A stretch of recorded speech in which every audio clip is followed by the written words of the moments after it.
یہ قرآن میرے محبوب کی زبان سے نکلا ہے، میرے محبوب کی زبان سے ادا ہوا ہے، دل پہ اترا ہے، زبان پر سے نکلا ہے، اور کائنات کا سارے کے ساری کتابیں، ساری کی ساری کتابیں تبدیل ہوتی ہیں، بدل جاتی ہیں، جھٹلا دی جاتی ہیں۔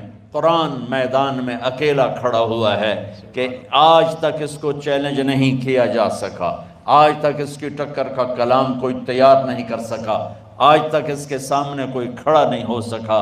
اس میں جو ہے ذالک الکتاب لا ریب فیہ، یہ دعویٰ پوری دنیا میں کوئی مصنف نہیں کرتا کہ میری کتاب میں کوئی شک نہیں۔ اللہ پہلی سطر پہ اعلان کرتا ہے ذالک الکتاب لا ریب فیہ، یہ میری کتاب ہے جس میں کوئی شک نہیں ہے۔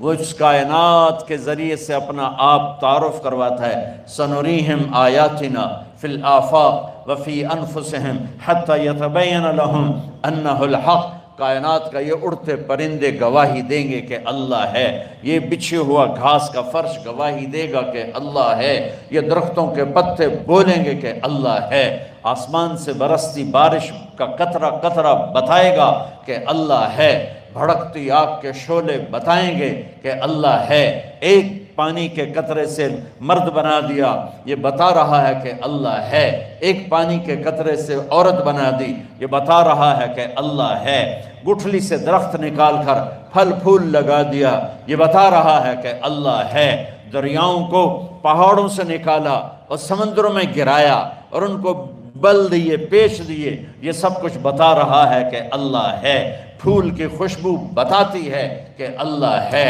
اور سانپ کے منہ کا زہر بتاتا ہے کہ اللہ ہے، اور پانی کی روانی بتاتی ہے کہ اللہ ہے، سمندر کی طوفانی موجیں بتاتی ہیں کہ اللہ ہے، مٹی کا انسان 2 انچ کی زبان سے بول رہا ہے، یہ اس بات کی نشانی ہے کہ اللہ ہے، چلتا پھرتا وجود مر کے مٹی ہو جاتا ہے اور طارق جمیل کا نام ہٹ کے ڈیڈ باڈی نام ہو جاتا ہے، یہ نشانی ہے کہ اللہ ہے اس کائنات کا۔ وَهُوَ الَّذِي فِي السَّمَاءِ إِلَٰهَ وَفِي الْأَرْضِ إِلَٰهَ اللہ لا الہ الا ہو الحی القیوم لا تأخذہ سنة ولا نوم لہ ما فی السماوات وما فی الارض من ذا الذی یشفع عنده الا بإذنہ یعلم ما بین ایدیہم وما خلفہم ولا یحیطون بشیء من علمہ الا بما شاء وسع کرسیہ السماوات والارض ولا یؤودہ حفظہما وہو العلی العظیم اننی انا اللہ لا الہ الا انا، اللہ ہے، اس کائنات کا مالک اللہ ہے۔ ہمارے بر صغیر میں اللہ کو اللہ نہیں کہتے، خدا کہتے ہیں۔ یہ سب بچے بچیاں بیٹھے ہیں، سب پڑھنے والے ہو، آج سے ایک چیز کی پریکٹس کرو، خدا نہیں کہنا، اللہ کہنا ہے۔ کہو اللہ، اللہ، پھر کہو اللہ۔ اللہ۔ اب ایک خصوصیت بتاتا ہوں لفظ اللہ کی، لفظ اللہ بولنے میں ہونٹ نہیں ہلتے۔ کہو اللہ، غور کرو، ہونٹ ہلے ہیں، مجھے دیکھو، اللہ، ہونٹ ہلے ہیں، ہونٹ فکس ہیں اور اندر سے آواز آتی ہے۔ یہ لفظ اللہ اپنے نام سے بتاتا ہے کہ میں اندر اتارنے کی چیز ہوں، میں زبان سے بولنے کی چیز نہیں ہوں۔ لفظ اللہ کے لیے ہونٹ نہیں ہلتا۔ یہ بات علامت ہے کہ اللہ کو دل میں لے، اللہ کو دل میں لے۔ اور لفظ محمد صلی اللہ علیہ وسلم، بولو محمد، میم 2 دفعہ ہے اور میم کے لیے منہ بند ہوتا ہے، محمد، پہلی میم کے لیے منہ بند ہوا، دوسری کے لیے بند ہوا، محمد۔ یہ کیا اشارہ ہے؟ اللہ کے لیے ہونٹ نہیں ہلا، یہ کیا اشارہ ہے؟ کہ اللہ دل میں اتارنے کی چیز ہے۔ محمد میں ہونٹ 2 دفعہ ملے، یہ کیا اشارہ ہے؟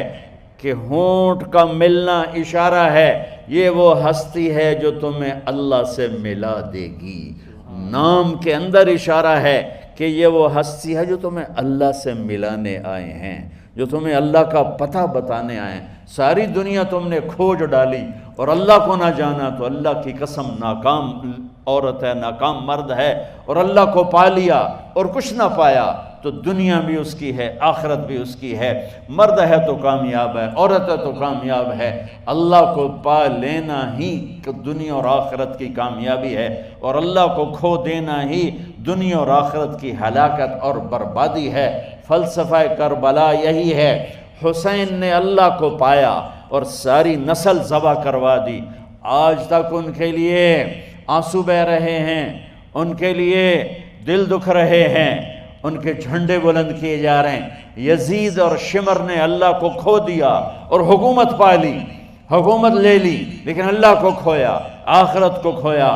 کوئی آدمی اپنے بیٹے کا نام یزید اور شمر رکھنے کو تیار نہیں۔ ان کے جھنڈے لہرائے، حسین کا جھنڈا سر نگوں ہوا، ان کے گردنیں تکبر سے اکڑی، حسین کی گردن کٹ کے نیزے پہ چڑھ گئی، ان کی نسل محفوظ رہی۔ حسین کی نسل ذبح ہو کے 2 سال کا بچہ عبداللہ بھی نیزے پہ چڑھ گیا، لیکن ایک نے اللہ کو پایا۔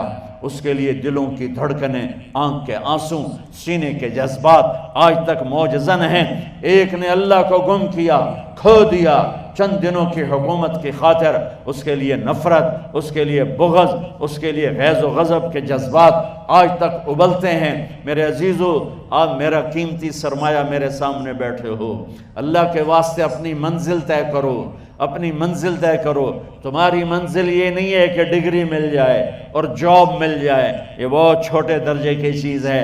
میری، تمہارے وی سی صاحب کی، تم بچیوں کی، بچوں کی ایک ہی منزل ہے کہ یا اللہ تو راضی ہو جا۔ اللہ تجھے مرنے سے پہلے پہلے حاصل کرنا ہے، ڈھونڈنا ہے، پا لینا ہے، راضی کر کے مرنا ہے۔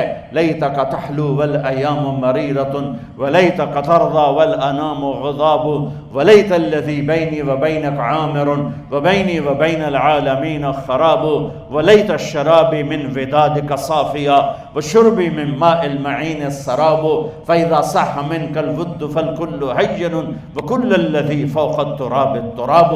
اللہ کو پاتے ہوئے جو سودا کرنا پڑے کر جاؤ۔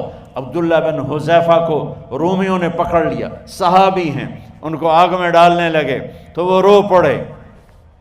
تو لوگوں نے رومی بادشاہ سے کہا کہ یہ رو پڑا ہے، ڈر گیا ہے، ان کا لے آؤ، میرے پاس لے آؤ۔ ان کو واپس لائے تو رومن بادشاہ نے پوچھا کیوں روئے ہو، موت سے ڈر گئے ہو؟ کہنے لگے موت تو ہمارے لیے سب سے بڑا تحفہ ہوتا ہے، میں اپنی بے بسی پہ رویا ہوں۔ کہ کیا بے بسی ہے؟